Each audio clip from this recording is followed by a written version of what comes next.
1 लाख करोड़ की एक सरकारी स्कीम है जिसका मकसद है शॉर्टलिस्ट कर अच्छी डीप टेक कंपनियों को कम इंटरेस्ट पर सस्ता लोन देना।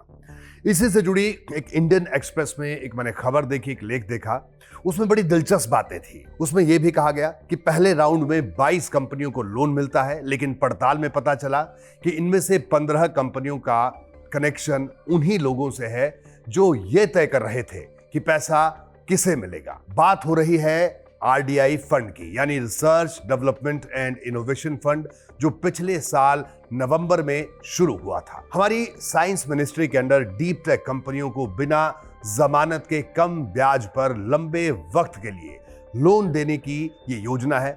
इसमें AI, quantum, space, defence, robotics जैसे सेक्टर्स शामिल हैं। इंडियन एक्सप्रेस की रिपोर्ट के मुताबिक पहले राउंड में 124 एप्लीकेशंस आई, जिनमें से 22 कंपनियां चुनी गई थी और उन्हें कुल 2192 करोड़ रुपए का लोन दिया गया। लेकिन इन्हें चुनने वाली कमेटी में 12 लोग थे जो ज्यादातर प्राइवेट इक्विटी और टेक इंडस्ट्री के जाने पहचाने नाम हैं।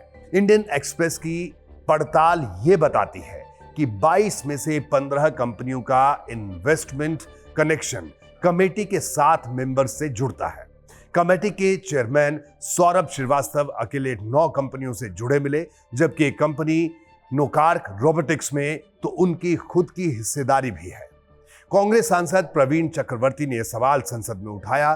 सरकार ने जवाब में 7 नाम बता दिए, लेकिन अगले ही दिन सफाई भी दी कि चयन पूरी तरह मेरिट पर हुआ है। जिस मेंबर का जिस कंपनी से इंटरेस्ट जुड़ा था वो उसके फैसले से अलग हो गया था।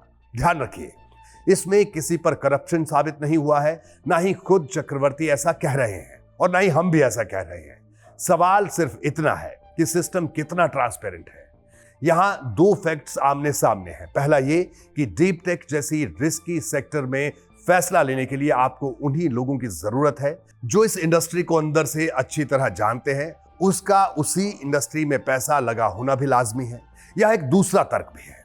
हमें यह समझना होगा, ये कोई कॉर्पोरेट बोर्डरूम नहीं है, ये जनता का पैसा है। और जब 2192 करोड़ में से 62% रुपया उन्हीं कंपनियों तक पहुंचा जिनका कमेटी से कनेक्शन है, तो सिर्फ ये कहकर निकलकर बाहर आ जाना काफी नहीं कि हमने इसकी जानकारी पहले कमेटी को दे दी थी। कमेंट में अपनी राय जरूर बताइएगा।